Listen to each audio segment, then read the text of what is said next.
এই ইন্স্যুরেন্সের আদলে যে একটা এমএলএম যে একটা ছেলেদেরকে প্রতারণা করতেছে, এই প্রতারণা গোটা বাংলাদেশ থেকে এগুলো সব কিছু উৎখাত করা হোক।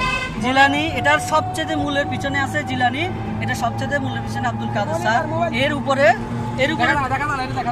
এর উপরে কে আছে সেটা আমাদের এখনো জানা নাই, তবে আমরা এদের আদলে কাজ করি ভাই।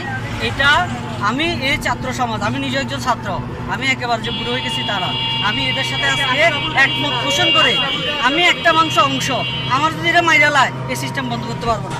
এটা হচ্ছে কথা। আমরা বিগত 1 বছর ধরে আমরা অনেক মানুষ প্রতারিত হয়েছি।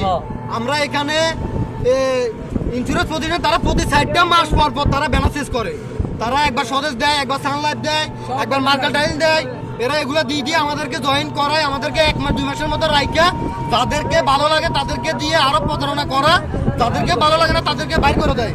আমাদের কোটি টাকা পাচার করছে এখানে। আমরা এখানে এখন মাওনাচুর রাস্তা আছি, শ্রীপুর মাওনাচুর রাস্তা, আমরা এখানে অনেক ছাত্র আছি, আমরা এটার প্রতিবাদ করতেছি, অনেকজনকে ধরছি।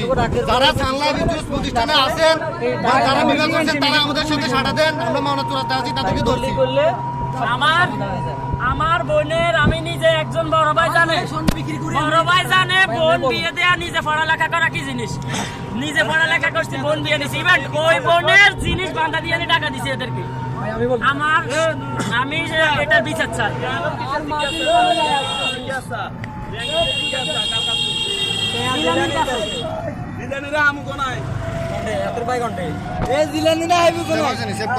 সেভ করো।